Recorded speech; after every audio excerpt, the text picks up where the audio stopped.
just realized it has been 18 months since we last reviewed an ICE, and that's a very long time. But it just goes to show how much EVs have dominated the automotive market of Nepal. Now, but remember, before EVs were king, compact SUVs truly reigned the market. Now, while it was the Ford EcoSport that truly got the ball rolling for the compact SUV market, the Nissan Magnite was the champion for the company.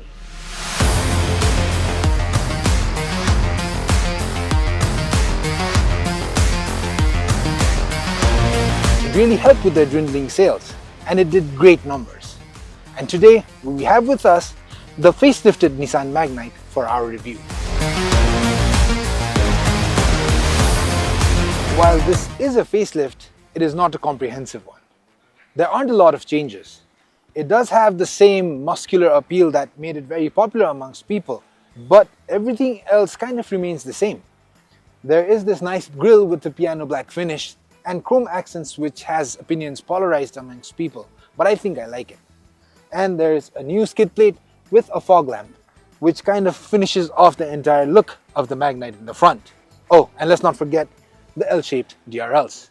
And it's the same story with the profile. It's the very same silhouette, the very same design. Very few cosmetic changes. Well, except for the slightly different 16-inch alloy rims. Over on the rear, the most significant change is the taillight. Now, while it has the same design, it now comes in LED. And that's pretty much it. There aren't a lot of changes, which I really don't mind. The Nissan Magnite was a good-looking car, but calling it a facelift is rather bold. Maybe just call it an update. Unfortunately, we couldn't get the top variant of the Magnite, which means there are a lot of plasticky bits in the interiors of the Magnite here. Plastic here, pretty much hard plastic everywhere. However, the higher variant gets a lot of leather trimmings, which means you get nice soft leather on the steering wheels, on the dashboard, and on several other elements, especially the seats. Here, you just get fabric, which isn't bad, but it would have been nice if we could have the top variant. What I do like about this interior is that the center console is directed towards the driver, and you get what looks like a slightly, how do I put it nicely, unupdated touchscreen unit compared to the EVs that are out there in the market right now. This kind of looks really old, but it still gets the job done.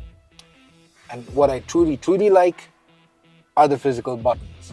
So if I could be driving on the road or actually just speaking to you, and I could change the temperature, the fan levels with ease without being distracted at all.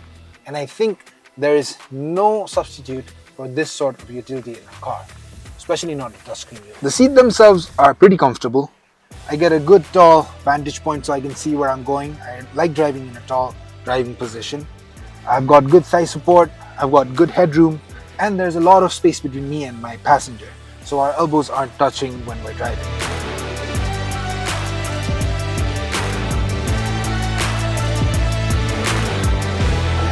Everything else is pretty good. Like I said, leather upholstery would have been really good, but you don't get this in this variant. Apart from that, everything else looks good. Now let's move on to the back seat and see how things are there. The rear seat space is impressive.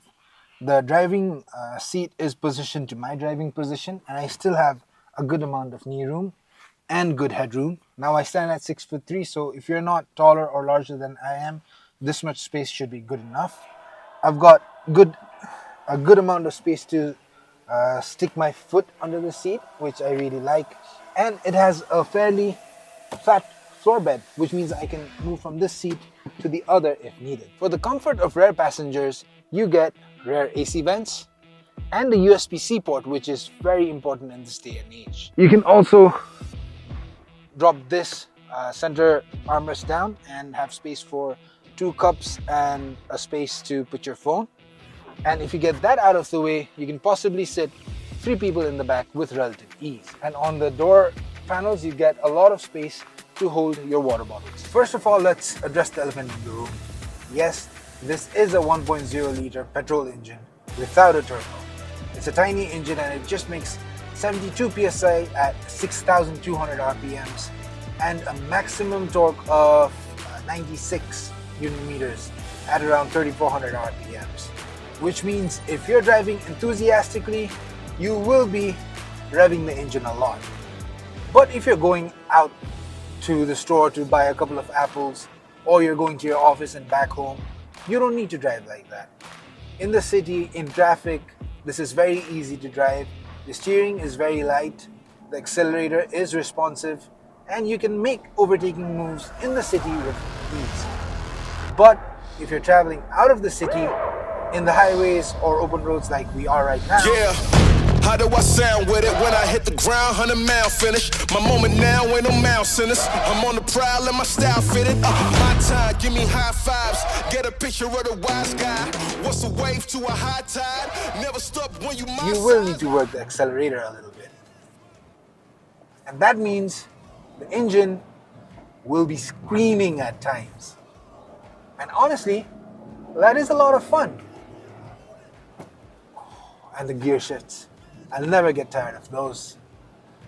I think the gear shifts alone deserve a montage because it's been so long since we drove a manual transmission. You know what? Let's do that first.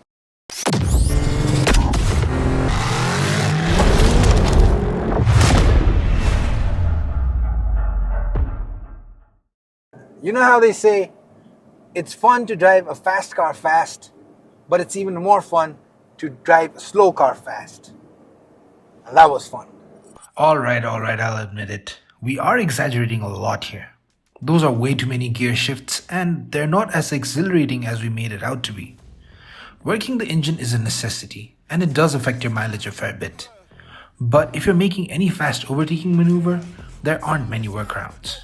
205mm of ground clearance seats you plenty high from road undulations, and the conventional setup drives the way that you expect it to. While it is not a car that will excite driving enthusiasts, it is a smooth drive with little to no complaints. The Nissan Magnite takes safety into consideration pretty well. You get a number of safety features that come as standard. You get 6 airbags, ABS and EBD, traction control system, hill start assist, vehicle dynamic control, and a tire pressure monitoring system that all come with the base variant. The top variant brings a number of features to the table, like plasma cluster ionizers, cooled glove compartments, an intelligent key fob with remote engine start. Unfortunately, we didn't get it tested out in our review. At the end of the day, the Nissan Magnite is a proper city dweller. If you have a fixed commute from your home to your office, back to your home, with a couple of grocery runs in the middle or wedding parties to attend, this car could be for you. Of course, if you want to hit the highway on vacations and go out of the city, you can do that too. But you'll be asking a lot from this 1-liter engine. However, Nissan have confirmed that the turbo variant will also be made available. So if you're looking for this car with a little more performance, that could be for you. The Nissan Magnite comes with an economical engine and low maintenance. If you're usually buying EV cars for cost savings, you'll really need to drive the EV a lot to realize those savings. And it's the same case with the Nissan Magnite. If you're just in the city driving for very short distances, this car could make sense to you. This particular variant comes in at 42 lakhs, with the base variant coming in at 34.75 lakh and the top variant at the moment topping out at 49.84 lakh. If the city life is the sort of life that you live, this car could fit pretty well in your lifestyle.